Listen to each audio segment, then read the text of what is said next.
It's time for the major news on The Bridge 99 FM. The headlines: Government taking steps to prevent further effluent spill.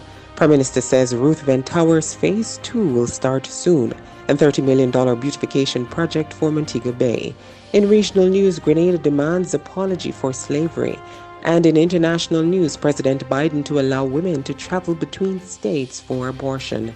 In sports, Tina Clayton defends 100-meter title at World Under-20 Championships. And Sunshine Girls defeat Australia at Birmingham Commonwealth Games. Bridge Nation, I'm Lafayne Wigan. And now the details. We begin with local news. Minister without portfolio in the Ministry of Economic Growth and Job Creation, Senator Matthew Samuda, said the government will be taking a structured approach to protect the Rio Cobre River in St. Catherine from further chemical spills.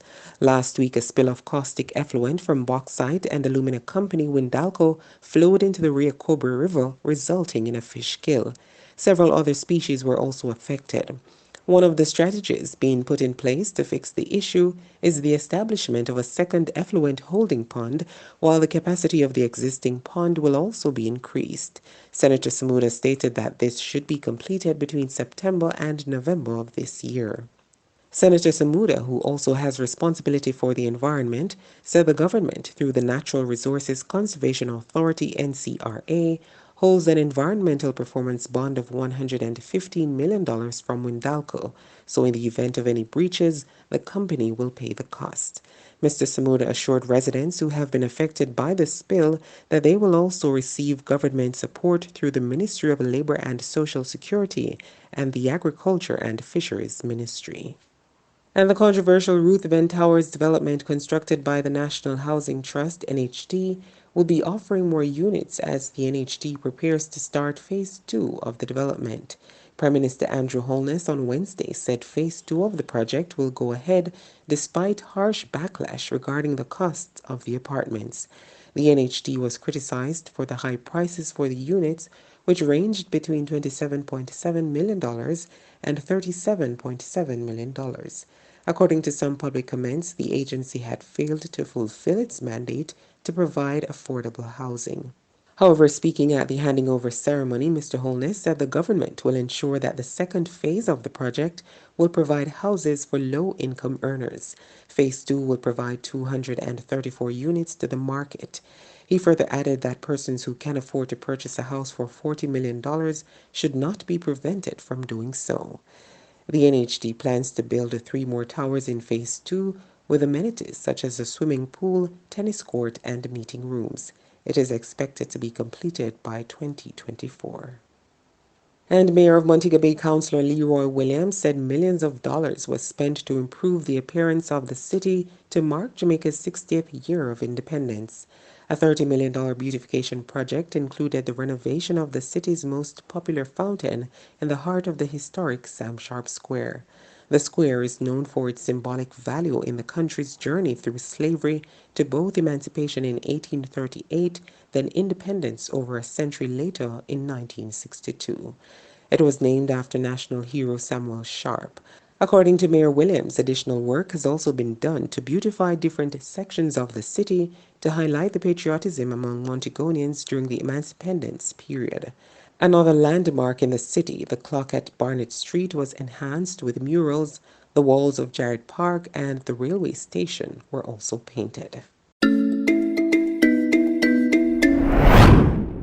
And in regional news, Chairman of Grenada's National Reparations Commission, GNRC, Arlie Gill, is calling on European institutions still benefiting from the legacy of slavery to apologize and make amends for the brutality of the transatlantic slave trade. He said descendants of those who profited from slavery must acknowledge the harms inflicted upon enslaved Africans and their descendants.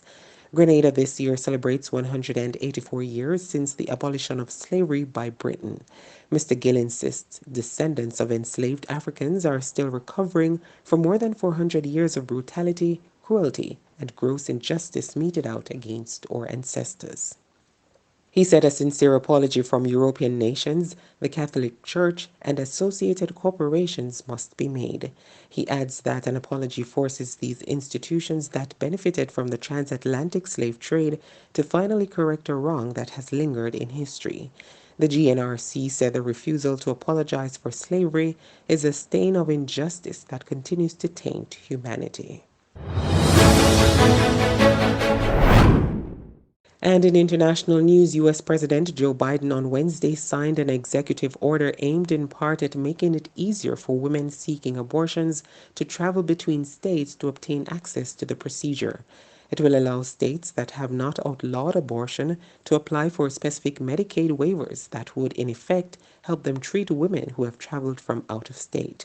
The order will also call on healthcare providers to comply with federal non-discrimination laws on maternal health at the National Institutes of Health and Centers for Disease Control and Prevention.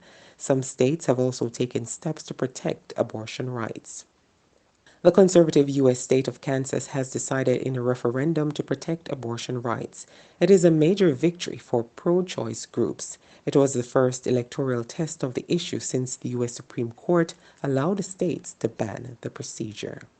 It's now time for sports news with Vaughn. Hey Bridge Nation, I am Vaughn Thorpe with your Sports 360. Rising sprint sensation Tina Clayton successfully defended her 100 meters title at the World Under-20 Athletics Championships in Cali, Colombia yesterday, August 3. Clayton ran a championships record 10.95 seconds, which lowered her own national junior record and lifetime best of 10.96 seconds to repeat as champion after winning the gold in Nairobi, Kenya last year. It was the same time run by double Olympic champion Elaine Thompson-Herah when she won the women's 100 meters title at the Commonwealth Games in Birmingham yesterday, August 3. Meanwhile, Clayton's compatriot Serena Cole took home the silver in a time of 11.14 seconds, while Shawnte Jackson of the United States finished third in a personal best time of 11.16 seconds.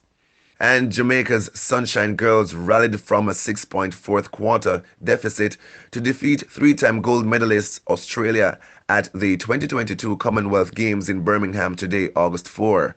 The Sunshine Girls, who stunned the Aussies for a 57-55 victory. The Jamaicans are now undefeated in the competition and has topped the group standings with 10 points. And that's Sports 360. I am Vaughn Thorpe. Back to you, LaFane. Thanks, Vaughn, and that was the Bridge 99 FM and Irie Jam Radio News Package, News 360, the facts you need. Catch us at 5 p.m. for another News 360. You can also download the Bridge 99 FM app in the Google Play Store and the Apple Store for all the latest happenings on the Bridge. I'm LaFane Wiggin. Have a great day. And those are the stories making it in Bridge 99 FM's major news package right here on the Bridge 99 FM.